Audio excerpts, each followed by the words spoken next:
महाभारत युद्ध होने का मुख्य कारण कौरवों की उच्च महत्वाकांक्षाएं और धृतराष्ट्र का पुत्र मोह था। पांडवों के 12 वर्षों के वनवास और 1 वर्ष के अज्ञातवास की शर्त पूरी करने पर भी जब कौरवों ने पांडवों को उनका राज्य देने से मना कर दिया तो पांडवों को युद्ध करने के लिए बाधित होना पड़ा। परंतु श्री कृष्ण ने कहा कि युद्ध संपूर्ण विश्व की सभ्यता के विनाश का कारण बन सकता है और उन्होंने युद्ध रोकने का हर संभव प्रयास करने का सुझाव दिया। श्री कृष्ण ने कहा कि दुर्योधन को एक अंतिम अवसर अवश्य देना चाहिए। इसलिए श्री कृष्ण पांडवों की तरफ से कुरु राज्य सभा में शांतिदूत बनकर गए और दुर्योधन से पांडवों के सामने केवल 5 गांव लेकर युद्ध टालने का प्रस्ताव रखा।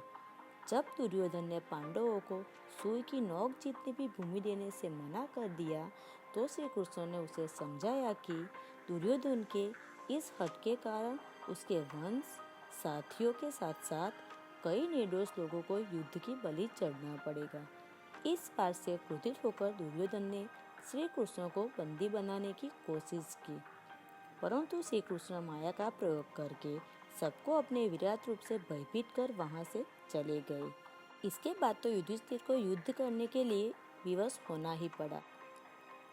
उसी समय भगवान वेदव्यास ने धृतराष्ट्र के पास जाकर कहा कि तुम्हारे पुत्रों ने समस्त गुरुजनों की बातों की अवहेलना करके अंत में महाविनाशकारी युद्ध को खड़ा ही कर दिया। धृतराष्ट्र के युद्ध की संरचना जानने की विनती करने पर वेदव्यास जी ने उन्हें कहा कि यदि तुम इस महायुद्ध को देखना चाहते हो तो मैं तुम्हें दिव्य दृष्टि प्रदान कर सकता हूँ। इस पर धृतराष्ट्र ने कहा कि इसमें मेरे ही कुल का विनाश होना है, इसलिए मैं इस युद्ध को अपनी आंखों से नहीं देखूंगा। अतः आप कृपा करके ऐसी व्यवस्था कर दे कि मुझे इस युद्ध का समाचार मिलता रहे। यह सुनकर वेदव्यास जी ने संजय को बुलाकर उसे दिव्य दृष्टि दे दी और कहा, हे धृतराष्ट्र, मैंने संजय को दिव्य दृष्टि प्रदान कर दिया है। संपूर्ण युद्ध क्षेत्र में कोई भी बात ऐसी न रहेगी जो इससे छिपी रहे। यह तुम्हें महाभारत का सारा वृतांत सुनाएगा। इतना कहकर वेदव्यास जी चले गए।